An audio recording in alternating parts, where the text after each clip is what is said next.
Olá, queridos amigos do canal Rosângela, serva do Senhor. Graça e paz da parte do nosso Senhor e Salvador Jesus Cristo, nesta nova semana, que Deus possa abençoar cada um de nós, que nós possamos ter em nossas vidas a convicção da proximidade da volta maravilhosa de Jesus Cristo. Esta semana, nós temos um tema muito relevante, como realmente a história, a Bíblia Sagrada em sua totalidade, desde Gênesis a Apocalipse, nunca se contradizem. As Santas Escrituras é constituída por um todo coerente. Há realmente uma coerência bíblica e nós temos que, como cristãos, acreditar 100% na fidelidade, na veracidade do Antigo Testamento e 100% na fidelidade e na veracidade do Novo Testamento. E esta semana nós vamos discutir principalmente a esperança do Antigo Testamento, ou seja, será que desde o Antigo Testamento, de Gênesis realmente ali até Malaquias, será que há esperança da ressurreição? Será que Jesus já, a partir do Velho Testamento, trouxe para nós essa certeza? É o que nós vamos estudar nesta semana. Portanto, vamos orar ao nosso Deus. Bendito Deus e poderoso Pai, nós te damos glórias e honras e louvores, Senhor Deus, porque nós acreditamos na veracidade das Santas Escrituras, principalmente, Senhor, no momento em que a Bíblia Sagrada está sendo pisada a pés e logo será o que? Extinta do meio da humanidade. Mas antes, Senhor da glória, que nós tenhamos a Bíblia Sagrada aqui realmente guardada, entesourada em nossa mente, para que nós possamos dizer: assim está escrito, assim diz o Senhor, em toda e qualquer situação. Abençoe esse estudo, abençoa cada pessoa que vai assistir esse vídeo. Para a tua honra e para a tua glória é que realmente este estudo está sendo realizado. Te damos graças e louvores, em nome do Pai, do Filho e do Espírito Santo. Amém.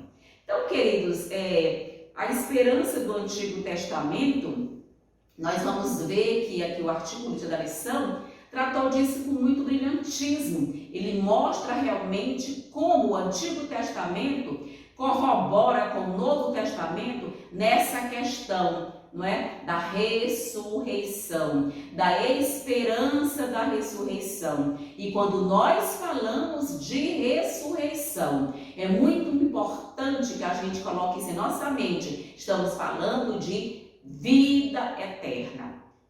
Quando Lázaro ressuscitou ali, não é? Aquela morte, sono, que logo ele morreu, é uma ressurreição, digamos assim, um tanto quanto prática, ou seja, logo ele faleceu novamente. Mas aqui, quando o autor da lição coloca justamente esse paradigma aqui, morte, vida e eternidade, por que ele não colocou morte, vida e ressurreição? Porque a ressurreição, ela pode, no passado, ela pode ser realmente uma ressurreição que não seja para toda a vida, para a vida eterna.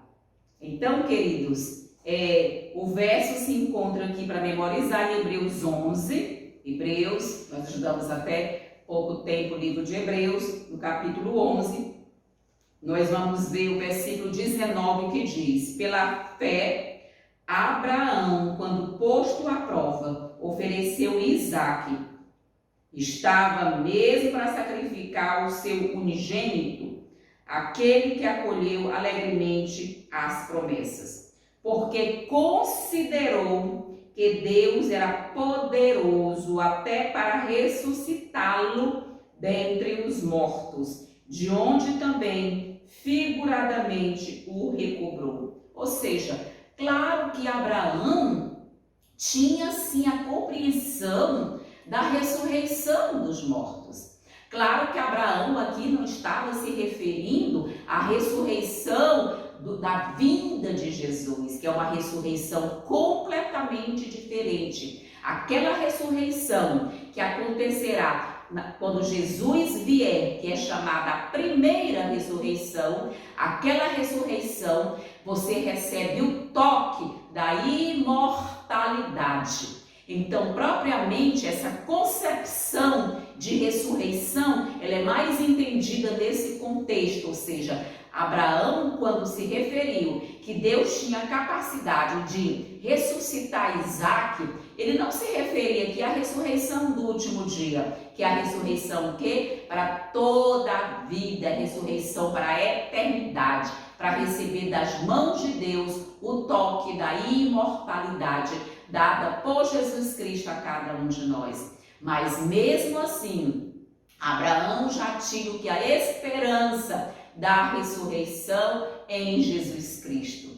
Deus nunca deixou seus filhos sem esperança. Em qualquer situação, ali Deus, mesmo aqui no Antigo Testamento, nós vamos ver que muitos tinham essa compreensão. Mesmo que fosse essa compreensão da ressurreição, digamos assim, ainda que nesse plano cósmico, ou seja, uma ressurreição como a de Lázaro, que ressuscitou não para receber naquele momento o toque da imortalidade, mas para continuar o que? Tendo a sua vida normal, seguindo o seu transcurso normal até os anos de sua velhice. E aí nós vamos ver que o articulista comenta aqui. Ele vai dizer: a esperança do Antigo Testamento não se fundamenta em concepções gregas sobre a imortalidade natural da alma, mas no ensino bíblico da ressurreição final dos mortos. Ou seja, Jesus morreu para nos o que? Garantir a ressurreição do último dia, da primeira ressurreição na volta de Jesus. Mesmo sem entender a origem sobrenatural da vida, sabemos que no princípio Deus trouxe a vida, a existência a partir da não-vida pelo poder de sua palavra, ou seja, Barar, Deus, em Gênesis, usou, não é? Barar, que é aquele que cria do nada, pode criar do nada. Ou seja, então, se Deus foi capaz de criar vida na Terra pela primeira vez do nada, por que duvidar de sua capacidade de recriar vida humana e restaurar sua identidade original? Queridos, nós vamos receber a identidade original lá do Éden, que foi dada a Adão. Adão recebeu ali realmente a identidade natural, aquela que Deus deu realmente a Adão. Ela vai ser o que também? A nossa mesma identidade, porque nós passaremos, queridos, 1000 anos lá nos céus, na glória de Deus, crescendo cada dia a estatura da graça de Jesus Cristo e a estatura de Adão e Eva. Nós seremos cada dia crescendo para estarmos realmente na estatura de Adão, que é a identidade natural de Deus. Foi naquele perfil que Deus criou o homem, que Deus criou a mulher, naquela estatura, naquela inteligência, naquela capacidade intelectual. E nós vamos ver justamente esta semana, quando nós vamos dar alguns pontos do Antigo Testamento que garantem que eles conheciam realmente os propósitos divinos, os objetivos divinos para realmente franquear a imortalidade para cada um de nós por meio da ressurreição em Jesus Cristo. Imortalidade no momento da glorificação, depois da volta de Jesus. E aí nós vemos, verei a Deus, e aqui nós estamos tratando de Jó.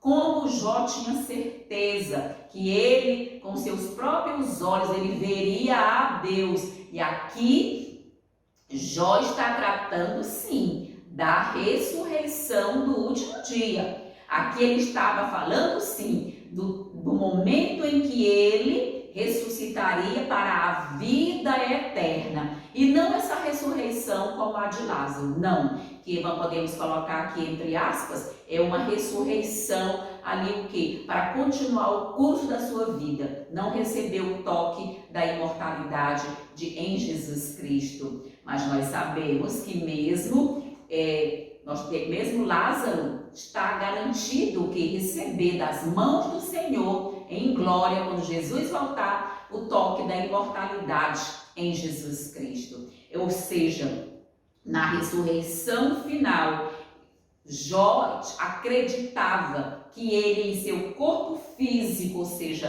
transformado, ele veria o próprio Deus. Queridos, essa aqui é a certeza aqui do Velho Testamento, do Antigo Testamento, de que nossos patriarcas tinham essa concepção, tinham esse conhecimento e acreditavam na veracidade das promessas de Deus. A vida não é justa. Nós observamos que, especialmente quando vemos o bom sofrendo e o injusto prosperando, ou seja, nós temos a ficar se achando que a vida não é justa, que as coisas não são boas. Entretanto, por exemplo, Jó era reto, Jó era íntegro, e mesmo assim ele temia o Senhor e se desviava do mal. Mesmo assim, Deus permitiu que Satanás o afligisse de várias maneiras. No aspecto físico, seu corpo foi devastado por uma doença dolorosa. No aspecto material, ele perdeu seus rebanhos. No tocante à sua família e ao de sua casa, ele perdeu alguns de seus servos e até mesmo seus próprios filhos. Nós sabemos da história, como Jó sofreu nesse contexto.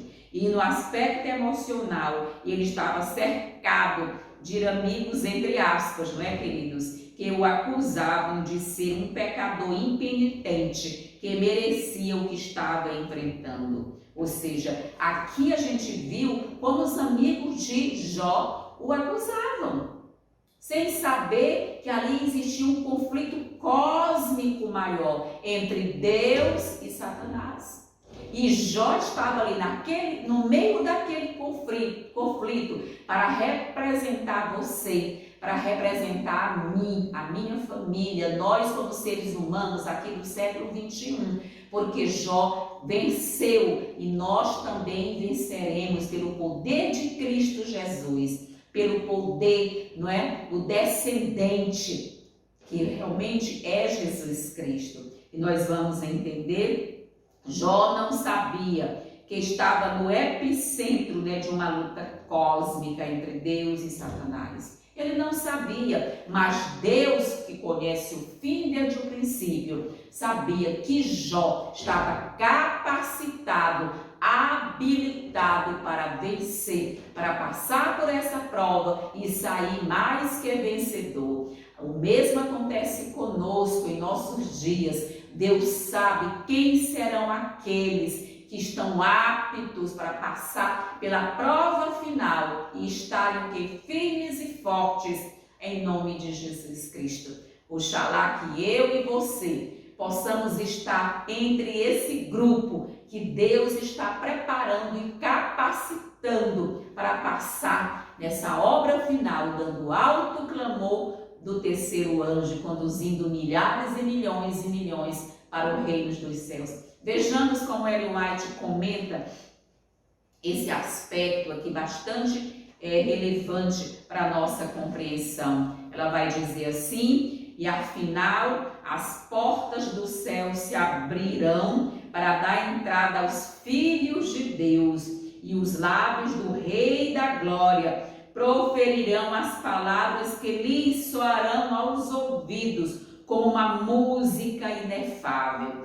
Venham, benditos de meu Pai, venham herdar o reino que está preparado para vocês desde a fundação do mundo. Amém, aleluia. Eu quero muito ouvir essa sentença de Jesus Cristo, essa frase linda, não é? Venham, benditos de meu Pai.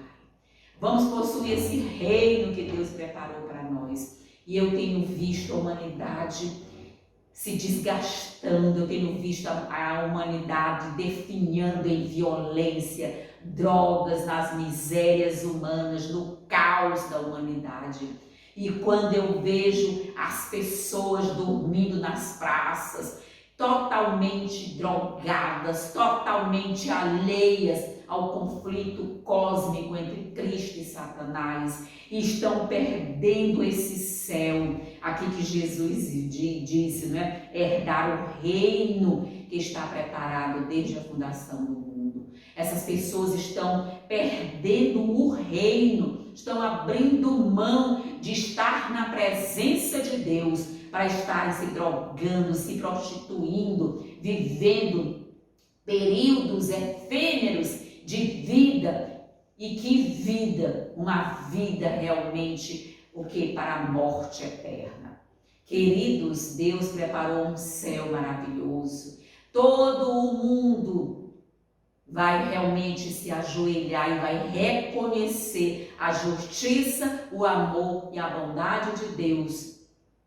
Depois do milênio, todos os anjos maus, Satanás e seus anjos, vão ter que se ajoelhar e de livre e espontânea vontade, voluntariamente, vão reconhecer a beleza do amor de Deus, a beleza da graça e da misericórdia de Deus, que eles o quê? Que eles repudiaram, que eles rejeitaram e fizeram a humanidade fazer o mesmo, rejeitar o amor de Deus, o sangue precioso de Jesus que foi derramado por cada um de nós. Que tristeza, meus queridos, a humanidade está caminhando para o seu fim. E eu vejo hoje esse mundo em um grande caos, e esse mundo pior vai ficar. Veremos coisas que ninguém até hoje jamais viu.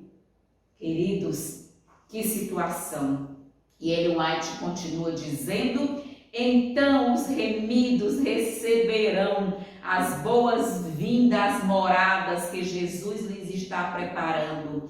Seus companheiros não serão mais as criaturas da terra. Como são essas criaturas da terra? Mentirosas, são idólatras, impuros e incrédulos. Mas nós vamos conviver.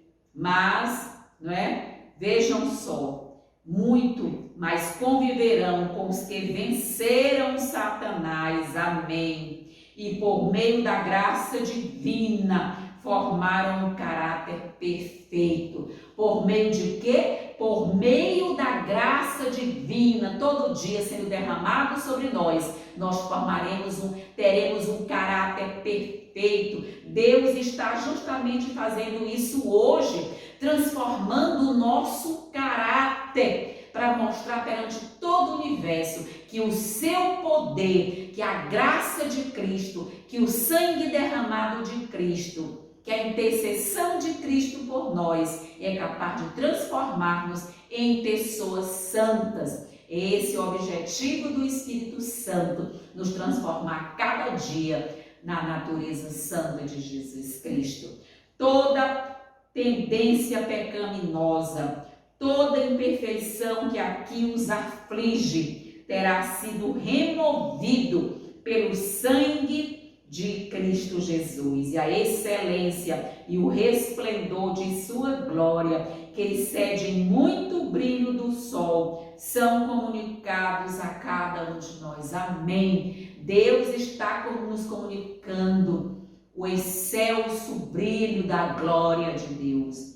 Abraão acreditava que Isaque fosse o filho da promessa. Também acreditava que se Deus quisesse dizer exatamente o que ele disse quando lhe pediu que o oferecesse como holocausto, ele não vacilou, deixando de crer na promessa de Deus, mas acreditou que Deus, em sua providência, deu a Sara um filho em sua velhice e que exigiu que ele tirasse a vida desse filho, também poderia dar-lhe vida novamente e ressuscitar Isaque dos mortos. Amém.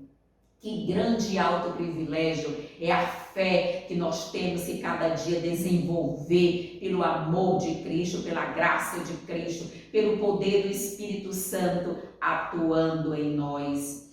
A doutrina do segundo advento é, sem dúvida, a nota tônica das Sagradas Escrituras. Desde o dia em que o primeiro casal caminhou entristecido para fora do Éden, os filhos da fé têm esperado a vinda do prometido para quebrar o poder do destruidor e levá-los novamente ao paraíso perdido. Santos homens do passado aguardavam o advento do Messias em glória para a consumação de sua esperança. Enoque, apenas o sétimo da descendência dos que habitaram no Éden e que na terra durante 3 séculos andou com Deus, teve permissão para contemplar de longe a vinda do Libertador. Amém.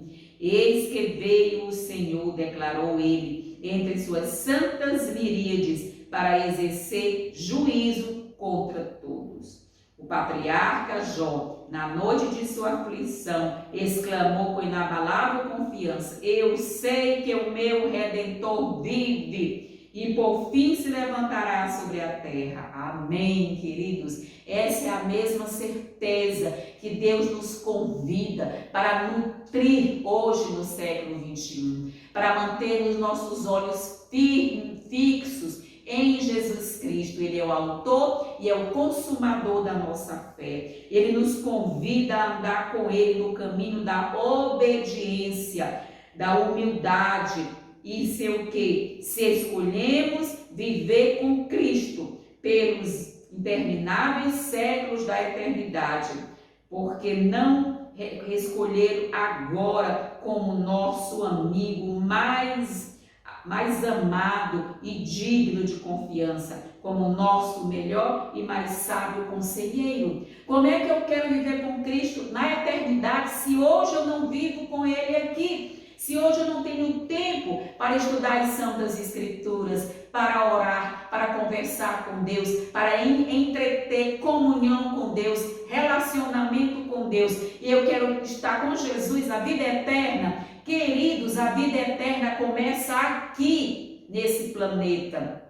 Quando nós estamos entretendo relacionamento com Deus, nutrindo o estudo aprofundado das Santas Escrituras, nós já estamos sendo preparados para viver a vida eterna, porque o nosso lar deve ser um cantinho do céu, deve ser um pedaço do céu, o nosso lar, a nossa esfera de influência. E aqui nós vamos ver na parte de segunda-feira o poder da sepultura. Queridos, como o poder da sepultura representa o poder da morte, o poder do pecado. Representa o poder do pecado para aqueles que não fazem a vontade de Deus. Muitos, milhões e milhões, bilhões e bilhões, que já desceram à sepultura e que ainda vão descer à sepultura, perdidos em Cristo Jesus. Para eles, o aguilhão da morte é para sempre, é morte eterna. O poder do pecado está na vida deles e vai levá-los, sim, para o poder da sepultura, ou seja, a morte eterna. Agora, um detalhe: essa sepultura não tem poder para reter, para segurar em suas entranhas aqueles que fazem a vontade de Deus. Jamais. Amém, aleluia. Eu fico feliz e glorifico a Deus ao saber que muitos de nós dormiremos o sono da morte para sermos ressuscitados por Jesus no último dia, na ressurreição dos salvos, ou seja, a primeira ressurreição, para recebermos Jesus nas nuvens dos céus. Amém. E aqui nós vamos ver como o salmista, não é, também declarou, ou seja, o salmista, ele teve tanta certeza dessa ressurreição final, que ele realmente o quê? Ele faz um contraste com os que perecem. Nós vamos ver o quê? Vamos ver que o ímpio tem a certeza, tem a convicção nos seus bens, ele se segura, ele se ampara no que ele constrói na sua vida terrena, em seu egoísmo, em sua jactância, em sua prepotência, no pecado, ou seja, nas suas riquezas. É aí onde o ímpio tem a sua esperança, mas o justo não. A nossa esperança está em Jesus Cristo, em fazer a vontade de Deus. Nós vamos ver que a sabedoria e confiança em Deus é a nossa arma, é a nossa bandeira, é a sabedoria, é confiarmos em Deus. Por outro lado, o tolo, o ímpio, confia nas suas riquezas terrenas, riquezas temporais, efêmeras, ou seja, o poder da morte e do pecado estão sobre eles. Por quê? Porque eles confiam em seus bens e eles perdem o quê? Quando eu confio nos meus bens, eu perco a fé em Cristo Jesus. Muitos anos atrás eu tive uma conversa com o homem mais rico do Piauí. Hoje ele jaz no sono da morte.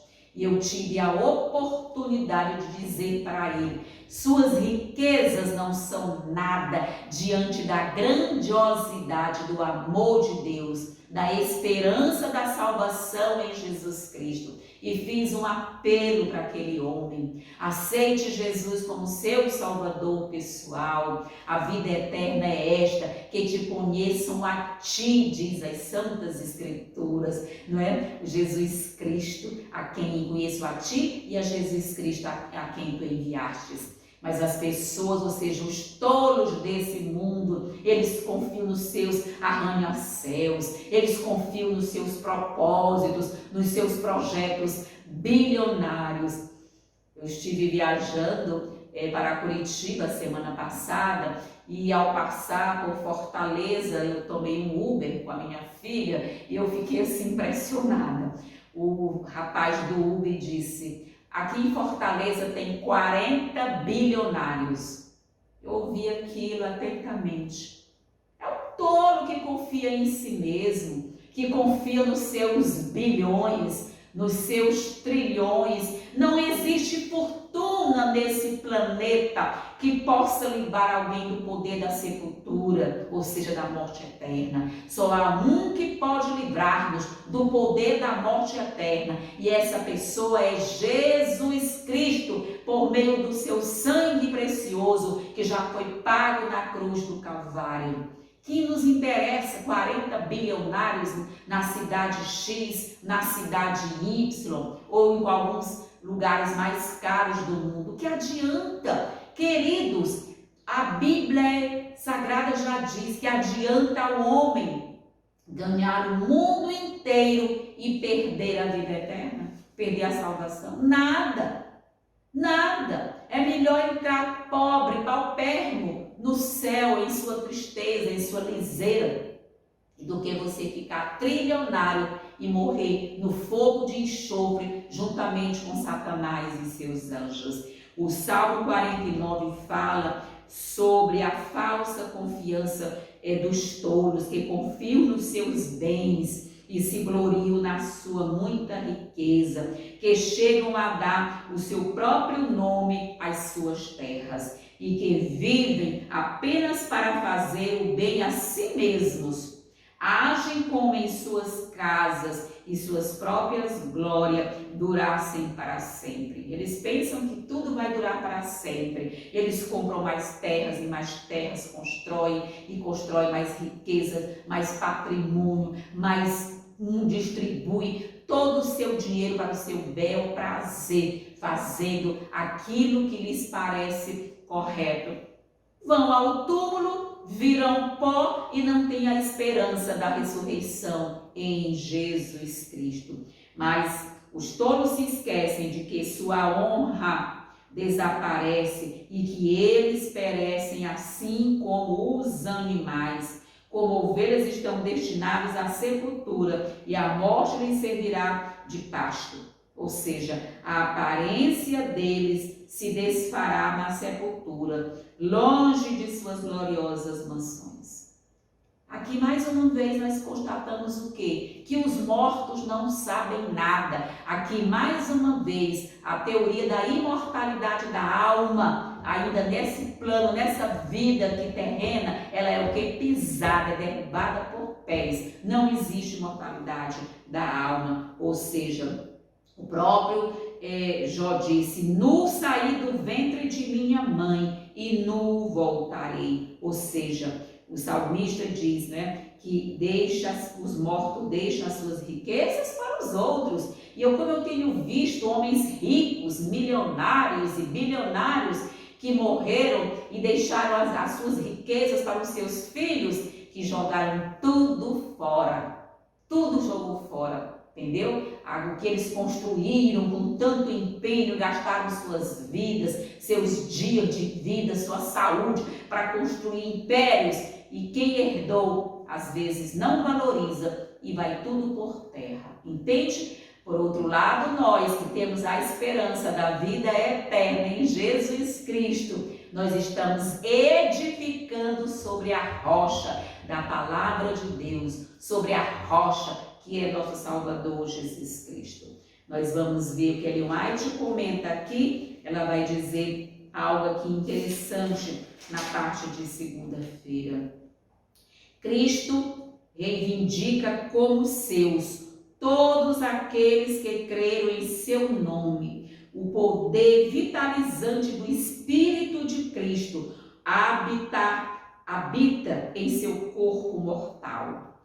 Ou seja, liga a Jesus Cristo toda pessoa crente. Os que creem em Jesus são sagrados ao seu coração, queridos, pois sua vida está escondida com Cristo em Deus. Sairá do doador da vida a ordem: despertem e cantem de alegria, vocês que habitam no pó, porque o teu orvalho, ó Deus, será como o orvalho da vida, e a terra dará luz aos seus mortos. Amém, queridos? A terra vai ter que vomitar, que dar conta dos filhos de Deus, não é, que foram ali enterrados, porque está escrito: do pó fostes formado e ao pó retornarás. Mas a terra vai o quê? Devolver pelo poder da palavra de Deus, da ressurreição dos salvos em Jesus Cristo. O doador da vida chamará a sua adquirida possessão na primeira ressurreição, e até aquela hora triunfante, quando há de soar a última trombeta e o vasto exército ressurgirá para a vitória eterna, todo santo que dorme será conservado em segurança, guardado como joia preciosa, conhecido de Deus por nome, amém, pelo poder do Salvador que neles habitou, quando vivos e por terem sido participantes da natureza divina, eles serão ressurgidos dentre os mortos, ou seja, serão ressuscitados dentre os mortos. Quem? Todos os que fizeram a vontade de Deus, os que fazem a vontade de Deus, os que têm um concerto com o Deus Todo-Poderoso, que mantém firme na aliança de Deus. Queridos, os que estão intimamente ligados a Deus, talvez não sejam prósperos nas coisas desta vida, não interessa isso. Muitas vezes poderão ser severamente provados e afligidos. José foi difamado e perseguido porque preservou sua virtude e integridade. Davi, esse mensageiro escolhido por Deus, foi caçado como um animal de rapina por seus perversos inimigos. Daniel foi lançado em uma cova de leões porque era sincero e irredutível em sua lealdade a Deus. Esses exemplos de firmeza humana na força do poder divino são para o mundo um testemunho da fidelidade das promessas de Deus, de permanecer na presença e graça do nosso Deus. Queridos, é isso. Até que aqui nós podemos o quê? Ter tristeza, não ter riquezas, ter angústia, passar fome, dificuldade, mas nos é garantido toda a glória celestial. Enquanto muitos hoje estão usufruindo de prazeres transitórios e efêmeros, serão o quê? Serão queimados pelo fogo, serão como a palha, né, que queima no fogo. Queridos, Deus está realmente buscando isso em cada um de nós, e nós vamos vencer o poder da sepultura pelo poder do Espírito Santo. Ou seja, da parte de terça-feira, das profundezas da terra. Das profundezas da terra. E aí nós vamos ver o Salmo 71, o que o salmista quis dizer quando pediu a Deus que o tirasse de novo das profundezas da terra. Claro, queridos, que nós temos que entender a metáfora e realmente o que isso representa no tocante à morte, né? Que o livrasse de sua angústia, que ele estava depressivo, mas sugeriu também que a ressurreição da vida eterna, para a vida eterna. O Salmo 71 traz essa dubiedade de interpretação, de compreensão, mas é possível também a harmonia entre as duas compreensões, ou seja, tanto Davi clamava por libertação, não é? Da sua depressão, da sua tristeza, da sua angústia. Davi foi perseguido, foi caçado como um animal, e ali ele sofreu muito, ele pedia a Deus isso. Por outro lado, ele também se referia ao quê? À ressurreição da vida eterna, né? Ou seja, ele queria essa certeza dessa ressurreição. E nós vamos ver aqui, no Salmo 49, nós encontramos uma expressão tocante de esperança na ressurreição, em contraste com a falsa certeza daquele dos tolos que confiaram em suas riquezas. Já que no Salmo 71, o salmista buscou segurança e esperança em Deus, enquanto estava cercado por inimigos e falsos acusadores, né, que estavam acusando Davi, que diziam que o Senhor o havia abandonado. E aqui Davi recobra a sua confiança em Deus e pede a Deus, não é, que o livre do mal, que o fortaleça, que dê força a ele. Ou seja, em meio às provações, o salmista encontrou consolo e segurança ao relembrar como Deus tinha cuidado dele no passado. Querido, nós temos que pensar no nosso passado. Como Deus disse para o salmista, lembra também do Salmo 91, não é? Como o Senhor realmente me teceu ali no ventre de minha mãe, como o Senhor foi me criando e me formando, como o Senhor escreveu no teu livro todos os meus dias, diz lá no Salmo, aqui no Salmo, não é?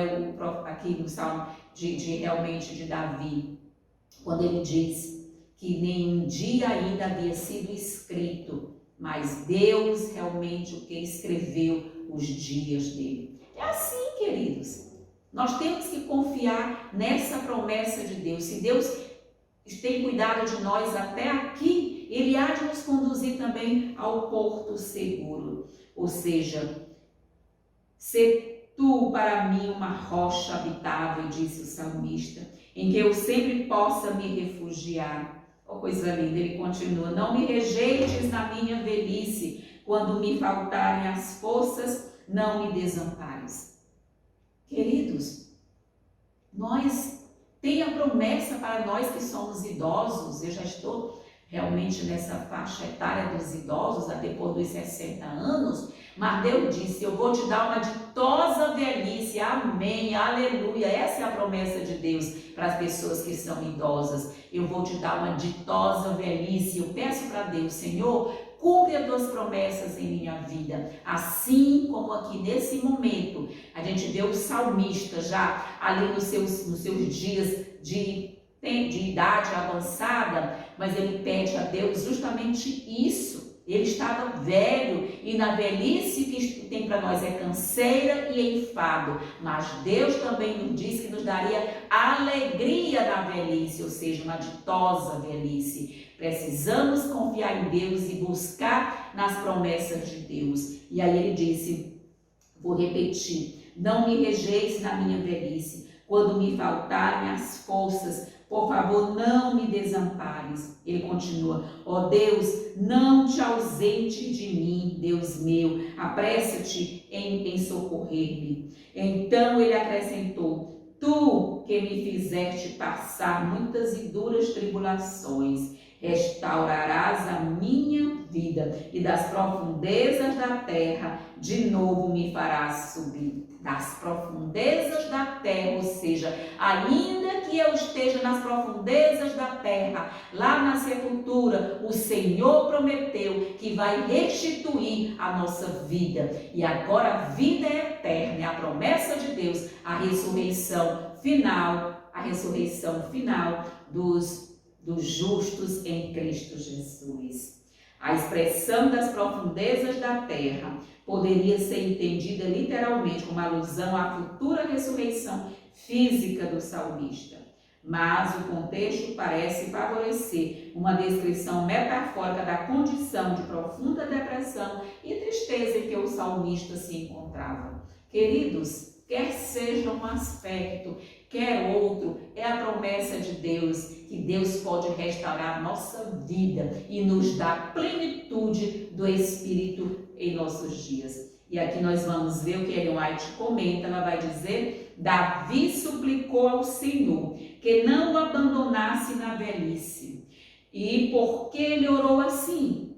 Ele viu que muitos dos idosos ao seu redor eram infelizes, porque os maus traços de caráter se intensificavam com a idade. Você entendeu isso aqui? Que a pessoa só vai o quê? Só tende a piorar no curso de sua vida?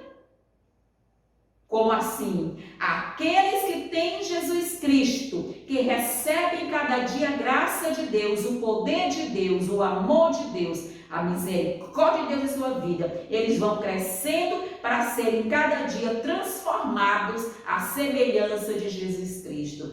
Mas o contrário também é real. Ou seja, aqueles que estão trabalhando com Satanás, convivendo com Satanás, dando guarida às coisas de Satanás, permanecem piores, vão piorando a cada dia. Aqui no caso eu sempre digo para meus filhos, nós temos que envelhecer melhorando. Quando você envelhece melhorando, ou seja, crescendo na graça de Jesus Cristo, no amor de Jesus Cristo, na fidelidade a Deus, na comunhão com Deus, quando você envelhece nesse caminho, você está crescendo cada dia para receber muito em breve Jesus nas nuvens dos céus e receber a coroa da vida eterna. Por outro lado, os que envelhecem piorando, e como eu tenho visto ao meu redor, pessoas que envelhecem piorando, elas são cada dia piores em seu discernimento, em sua maneira de ser, pensar e agir. É isso que aqui Ellen White está dizendo, que muitos envelhecem piorando. Eu vou repetir para você ver. Ele viu, o salmista viu que muitos dos idosos ao seu redor eram infelizes porque os maus traços de caráter se intensificavam com a idade. Iam ficando cada dia pior os seus maus traços de caráter. Mas o cristão não. Nós temos que cada dia ter o nosso caráter transformado pelo poder do Espírito Santo, para sermos transformados à imagem e semelhança de Cristo Jesus, o nosso Senhor e Salvador Jesus Cristo. Eu vejo muitos cristãos que estão piorando. Eles vão adulterar na velhice, trocam de mulheres, outras mulheres ficam realmente numa vida de dissolução. Queridos, que pena. Queridos, a juventude é para a gente viver com Cristo. Mas se você não viveu com Cristo, mas se você titubeia na juventude, nós temos uma leitura. Até os seres humanos sabem entender que a juventude é o momento mais propício para você cometer seus erros e seus equívocos. A velhice não. A velhice é completamente diferente. Eu não aceito coisas na velhice. na fase idosa, que eu aceito lá na juventude. Por quê? Porque na juventude falta o quê? Maturidade, falta discernimento, falta crescimento. Aqui na velhice não, na fase de idoso não. Aqui já é para você ter maturidade, você ter exemplo, você ter testemunho vivo e agradável a Deus. É isso que Ellen White aqui está dizendo, que muitos continuam piorando na sua velhice e os maus traços de caráter vão se intensificando. Se haviam sido naturalmente avarentos e cobiçosos na idade madura, eles vão agir dessa forma, ainda mais, serão piores. Se tivessem sido ciumentos, irritáveis e impacientes, isso se tornará pior na velhice.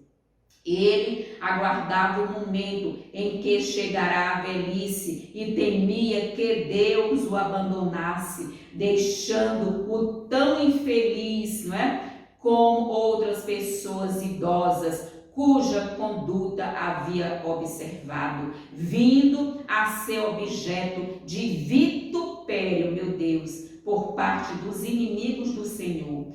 Com esse fardo sobre si, ele orou fervorosamente. Ó Senhor, não me deixa envelhecer piorando. Se todas as pessoas se colocassem na posição em que Deus desejaria que se colocassem, seus últimos dias poderiam ser os melhores e mais felizes. Amém, aleluia! Eu sou prova viva disso, que meus últimos dias estão sendo ditosos pelo poder de Cristo, para a glória de Cristo. Eu me sinto uma idosa ditosa, uma velhice ditosa eu tenho hoje, aos 60 e poucos anos de idade. Eu fico muito feliz como Deus tem me dado a alegria na minha velhice, de fazer o bem, de receber o bem, de ser abençoada e de abençoar. Porque nunca na minha vida eu clamei mais a Deus por esse texto lá de Gênesis 12. Se tu uma bênção, que Deus disse para Abraão, eu vou te abençoar. Vou te abençoar para você ser uma bênção para as pessoas. E nunca eu fiz tanta questão de sentir na minha vida, de receber as bênçãos de Deus e vai ser uma bênção na vida de outras pessoas. Aleluia! Eu sou um testemunho vivo da ditosa velhice para a glória de Deus. Não para me ensoberbecer, eu não preciso disso, mas para glorificar o meu Deus e dizer, Senhor, Tu és bom, Tu és maravilhoso. Outra questão que Ellen White diz aqui, que eu acho muito bonito. Elas deveriam deixar de lado a ansiedade, os cuidados e ocupar seu tempo de maneira mais feliz que pudessem, tornando-se maduras para o céu. Maduras para o céu.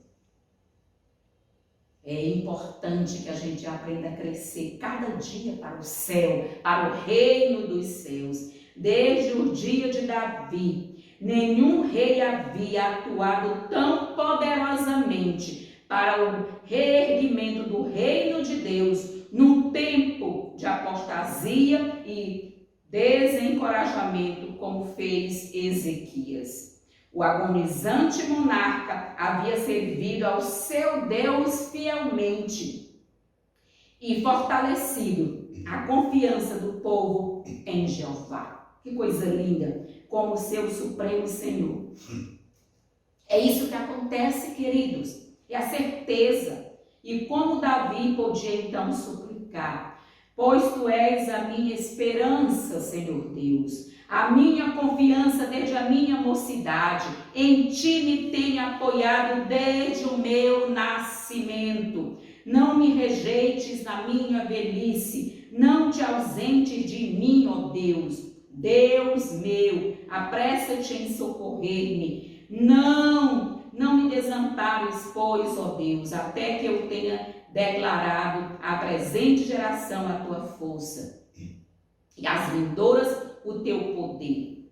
É para isso que Deus nos coloca aqui. É para declarar à presente geração a Tua força. quando eu falo da maneira dos milagres que Deus faz em minha vida, eu estou declarando para essa geração o poder de Deus.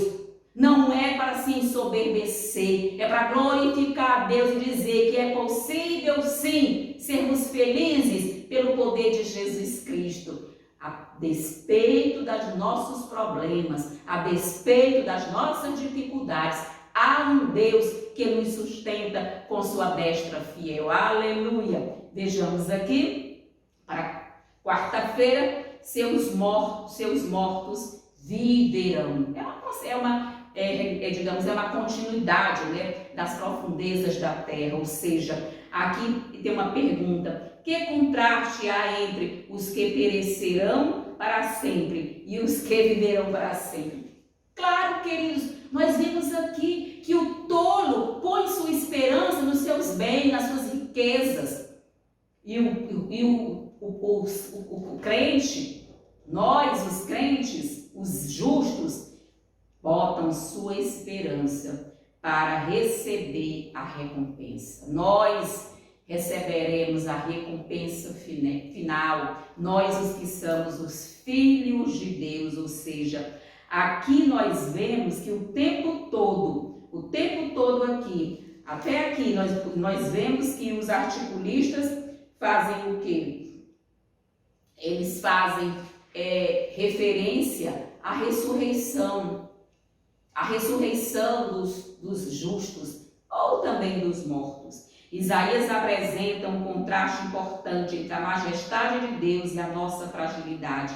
Embora sejamos como a erva que seca e as flores que caem, a palavra de Deus permanece para sempre. No livro de Isaías, a esperança da ressurreição é ampliada de forma significativa, ou seja, enquanto os outros autores, quer seja Davi, quer seja Jó, quer seja Abraão, falavam da ressurreição no plano individual, no aspecto individual. Aqui Isaías fala de uma ressurreição, digamos aqui o que? Coletiva, de uma ressurreição para a comunidade, como também Davi faz.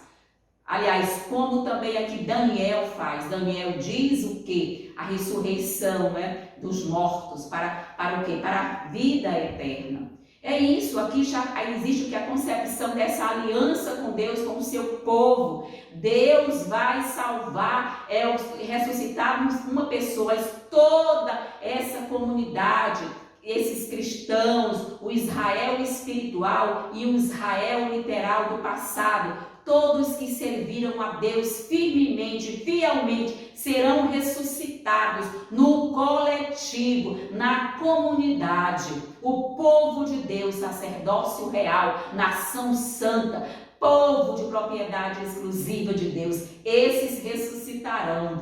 Todo aquele grupo de eleitos de Deus, os salvos em Jesus Cristo, os remidos e redimidos do Senhor, serão um grupo e não apenas uma pessoa. E aqui Isaías mostra o que? As alusões anteriores à ressurreição foram expressas especialmente a partir de perspectivas pessoais e individuais, mas Isaías fala dela incluindo a si mesma e a comunidade da aliança. Ou seja, Isaías contrapõe o destino distinto dos ímpios e dos justos. Por um lado, os ímpios permanecerão mortos após a segunda morte e jamais serão trazidos à vida novamente. Eles serão completamente destruídos e toda a sua memória perecerá para sempre. Aqui são os ímpios. Eles não querem aceitar Deus, eles não querem ouvir a Deus, eles ficam caçoando das santas escrituras.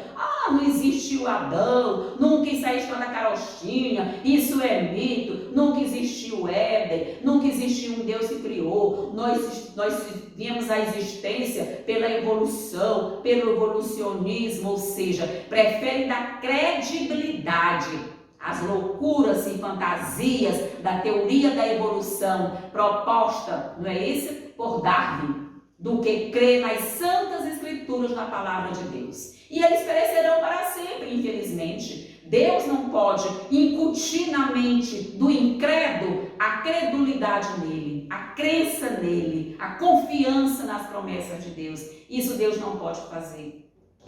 Mas os justos, os que acreditam na palavra de Deus, os crentes, porque o que está prometido é isso. João 3,16, porque Deus, não é? Olha só, o que está lá em João 3,16? Porque Deus amou o mundo de tal maneira, Deus amou toda a humanidade, Deus quer salvar toda a humanidade, porque Deus amou o mundo de tal maneira que deu seu Filho unigênito, para que todo aquele que nele crê em quem? Em Jesus Cristo, em sua palavra, nas santas escrituras, é para crer no pacote todo, ou seja, na lei de Deus, na fidelidade da lei de Deus, na veracidade da lei de Deus, na imutabilidade da lei de Deus, na existência eterna da lei de Deus. Então, se você não tem esse pacote em Cristo Jesus, é só Cristo, Cristo, Cristo, mas não crê na lei de Deus, não obedece à lei de Deus, tira o santo sábado, o quarto mandamento da lei de Deus, para pisar o sábado e quer depois fazer jus à eternidade em Jesus Cristo, claro que não, isso é um grande engano de Satanás. E aqui nós vemos o profeta Isaías comentando justamente isso. Os ímpios perecerão para sempre, enquanto os justos viverão para sempre. Olha a diferença entre um e outro. E nós vamos ver aqui, por outro lado, os justos serão ressuscitados para receber a recompensa, ou seja, Deus tragará a morte para sempre e enxugará dos olhos toda lágrima de todos os rostos. E Deus prometeu que a vida eterna. Eu vou ler logo a parte de quinta-feira, depois eu leio o comentário de Ellen White. Aqueles que dormem no pó, ou seja, o que isso significa? Que a esperança de ressurreição podemos encontrar nos escritos desse grande profeta, ou seja, Daniel vai dizer justamente isso. Naquele tempo se levantará Miguel, o grande príncipe. Jesus Cristo aqui é Miguel. Muitos outros podem trazer outras interpretações, outras compreensões e formulações. Mas Miguel aqui é Jesus Cristo. É Jesus, o nome que? Jesus no campo de batalha. É Jesus, aquele mesmo Miguel que lutou lá no céu, que expulsou Satanás. Esse mesmo Miguel aqui, naquele tempo se levantará Miguel, o grande príncipe. Ele vai levantar para lutar pelo seu povo fiel. É isso, queridos. Ou seja, o grande príncipe, cuja identificação tem sido bastante contestada, visto que cada uma das grandes visões do livro de Daniel culmina com a manifestação de Cristo e seu reino. E isso também deverá ocorrer com relação a essa passagem, ou seja, quem é Jesus, não é? No livro de Daniel encontramos alusões ao mesmo ser divino como príncipe desse exército, príncipe dos príncipes, ungido príncipe, e finalmente como Miguel, grande príncipe. Então nós devemos identificar Miguel também como Jesus Cristo. Mas Daniel fala da ressurreição de justos e de injustos. Quando Miguel se levantar, muitos dos que dormem no pó da terra ressuscitarão, uns para a vida eterna e outros para a morte eterna. Aqui nós vemos a alusão da ressurreição especial que vai acontecer antes da volta de Jesus, ou seja, antes de Jesus voltar. Todos aqueles que morreram na mensagem do terceiro anjo, ou seja, desde 1844 até hoje aqui, o último que morreu nessa esperança da volta de Jesus, eles vão ressuscitar antes da volta de Jesus. Que privilégio! Ou seja, se eu estiver viva, vou conviver com esse grupo que estarão vivos entre nós por 45 dias. Desde Ellen White, José Bates, Guilherme Mille, Tiago White, todos estarão ressuscitados antes da volta de Jesus. 45 dias antes estarão aqui entre nós para confortar os que estarão vivos. Se eu estiver viva, vou estar no grupo dos salvos. Se já tiver morrido, vou estar ressuscitada no grupo dos que vão ressuscitar para ouvir o concerto do dia e da hora da volta de Jesus. Que privilégio, que Deus maravilhoso. E aqui o autor até colocou um texto de Ellen White que diz: as sepulturas se abrem, muitos dos que dormem no pó da terra ressuscitarão. Comentando esse texto, uns para a vida eterna e outros para a vergonha e horror eterno. Todos os que morreram na fé da mensagem do terceiro anjo saem glorificados do túmulo para ouvir o concerto de paz estabelecido por Deus com aqueles que guardaram sua lei. Amém, amém, amém. Aqui todos os que dormiram fiéis na mensagem do terceiro anjo, eles vão ressuscitar antes do dia da volta de Jesus. Que privilégio. Vejamos como Ellen White aqui realmente apresenta, não é, esses aspectos aqui. Em consequência disso, do pecado de Adão, a morte passou a toda a raça humana. Todos, semelhantemente, descem ao sepulcro, e pelas providências do plano da salvação, todos devem ressurgir da sepultura. Haverá ressurreição tanto de justos como de injustos. Assim como em Adão todos morrem, assim também todos serão vivificados em Cristo Jesus. Porém, é feita uma distinção entre as duas classes que ressuscitam. Todos os que se acham nos túmulos ouvirão a sua voz, e sairão os que tiveram feito bem para a ressurreição da vida, e os que tiverem participado do mal, praticado o mal, para a ressurreição do juízo. O que é a ressurreição do juízo, queridos? É o julgamento. Nós estamos participando do julgamento hoje. Lá no céu, Deus está julgando todos os que já morreram e vai começar a julgar os vivos salvos. Assim que sair o decreto dominical, inicia o selamento dos vivos, ou seja, o julgamento dos vivos. Nós estamos para entrar nesse julgamento, ou seja, Deus vai julgar toda a nossa existência, pedir um livro memorial de nossa vida e vai declarado santo, salvo ou declarado condenado e perdido. Portanto, hoje é dia de aceitarmos Jesus como nosso Salvador pessoal. Hoje é dia de salvação. Hoje é dia de confissão de pecado e arrependimento de pecado e abandono de pecado. Porque muitos serão tidos como perdidos. Mas a notícia só vai passar lá o nome agora. Essa é a boa notícia. Quando sair o decreto dominical, a boa notícia é que começa o julgamento dos vivos, mas o nome que passar lá está salvo em Jesus Cristo. Amém? Só serão julgados agora no pré-advento, no juízo pré-advento, é para os salvos em Jesus Cristo. Amém? A quem Jesus virá buscar muito em breve. E aqui nós vamos entender: todos os que se acham no túmulo ouvirão a sua voz e sairão para sempre, não é? Os que forem considerados aptos para a ressurreição da vida serão bem-aventurados e santos. Sobre esse, a segunda morte não tem nenhuma autoridade, está em Apocalipse 20, versículo 6.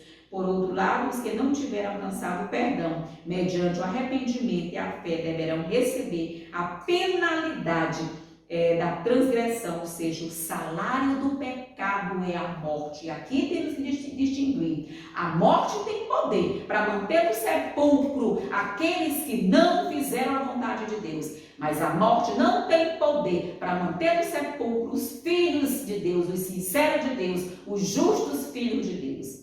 Jesus os ama e quer seu amor, deseja que se lembrem de que Ele deu sua preciosa vida para que vocês não perecessem, mas que tivessem a vida eterna. E ela continua aqui em quinta-feira dizendo do surgimento e queda das nações, conforme foram expostos nos livros de Daniel e Apocalipse. Precisamos aprender como a glória meramente terrena e externa não tem valor. Não tem nenhum valor. Babilônia, com todo o seu poder e magnificência, passou completamente como a erva que seca, como a erva que o fogo queima. Somente o que está vinculado ao seu propósito divino, expressando o seu caráter, pode perdurar para sempre. Amém? E esses estamos nós. Seus princípios são a única coisa firme que nosso amado Salvador conhece. Deus, quando nos vê, Ele vê Jesus Cristo em nós, e nós precisamos representar verdadeiramente a vontade de Deus, verdadeiramente um cuidadoso estudo do desenvolvimento do propósito de Deus na história das nações e na revelação das coisas que estão por acontecer, nos ajudarão a dar o devido valor às coisas visíveis e invisíveis e aprender qual é o verdadeiro objetivo da vida. A maneira como eu encaro a vida, se eu encaro que todas essas bobagens desse mundo são relevantes e importantes para mim, eu vou ter um comportamento. Mas se eu sei que eu estou aqui meramente de passagem, que aqui não é o meu lugar, não é a minha casa, que eu pertenço ao reino de Deus, ao reino da glória celestial, eu vou saber que eu estou aqui o quê? Para ajudar as pessoas, para ser uma bênção para as pessoas, em alguns aspectos. Porque às vezes a gente nem pode ser uma bênção para algumas pessoas. Porque quando você vai ser uma bênção para determinadas pessoas, aquela pessoa se transforma, né? Então, muitas vezes, essa bênção é você colocar para fazer um curso, é você conseguir um trabalho, é você realmente encaminhar a pessoa para uma determinada situação, ou seja, aquele velho ditado, dá a vara para pescar e não meramente o peixe na mão. Quando nós damos o peixe na mão, nós estamos fazendo a pessoa viver uma vida de ociosidade. E a vida de ociosidade é a oficina de Satanás, porque mente ociosa é a oficina dele. Devemos ser bênção para encaminhar as pessoas para o bem, para determinadas situações que sejam bênção para ele, e não mal ou maldição para ele. E nós vamos ver aqui o que nós temos que entender, ou seja, aqui nós vemos e aprendemos sempre nesta vida que esses princípios do reino do céu, eles são abençoados, o reino de Deus deve durar para sempre, de cortiços, de pobres casérios, de prisões, de cadafalsos, das montanhas e deserto, das cavernas, vejam só que coisa, das cavernas da terra e dos abismos do mar, Cristo recolherá seus filhos. Onde é que Cristo vai encontrar seus filhos no tempo do fim? Não é em mansões no centro da cidade. Ninguém se iluda que Cristo vai encontrar os filhos dele morando em apartamentos caríssimos, em prédios, em condomínio de casa caríssimos. Não, onde é que Cristo vai encontrar os seus filhos no tempo, na sua volta, no tempo do fim? Aqui está, de cortiços, de pobres casebres, de prisões, de cadafalsos, das montanhas e deserto, das cavernas da terra e dos abismos do mar, Cristo recolherá seus filhos.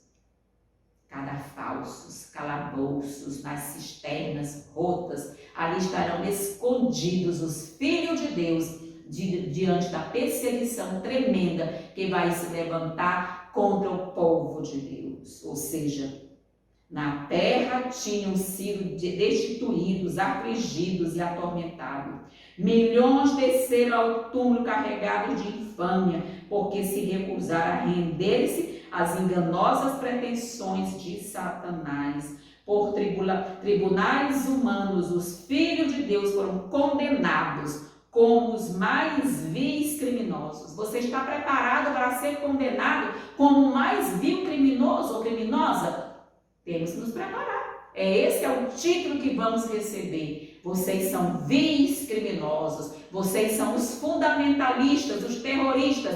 Porque quem vai se fundamentar na palavra de Deus vai ter o mesmo tratamento que o terrorista. Essa é a verdade. É isso que está escrito. Mas está próximo o dia em que o próprio Deus julgará Então as sentenças dadas na terra serão investidas. Eu não tenho medo de tribunais humanos e terrenos, nem tribunais eclesiásticos. Nós não devemos temer. Por quê? Porque Deus tirará de toda a terra o vexame de seu povo. A todos os salvos serão dadas o que? Vestes brancas. Amém. Eles serão chamados de povo santo, remidos do Senhor.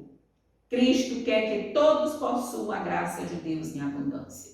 Amém, queridos? Que lição maravilhosa! Apesar de falarmos de morte e de ressurreição, falando de vida eterna, ressurreição para a vida eterna. E Cristo vem para realmente julgar cada um conforme a sua vida, conforme as suas práticas, conforme o que toda obra que tenha feito, Deus vai julgar. Portanto, que aceitemos o Jesus como nosso Salvador, perdão de Deus em nossas vidas, que Deus possa nos abençoar, nos dar uma feliz semana e um lindo sábado, um feliz sábado, agora no dia 22 de outubro, agora da próxima semana nós estamos completando 170 anos, né, do desapontamento da igreja. 22 de outubro de 2022 e 22 de outubro de 1844. Você lembra que nós estamos assim pensando, falando um pouco dessas questões? Claro que o desapontamento não foi no ano de 22, né? De 1822, o desapontamento foi em 1844, mas a pregação se inicia realmente ali naquele momento com o levantar daquele agricultor Guilherme Miller, e que nós possamos ter realmente esse pensamento, né? Realmente recobrar a nossa memória, para que Deus realmente possa nos capacitar para a breve volta de Jesus. Que Deus nos abençoe. Amém. Amém.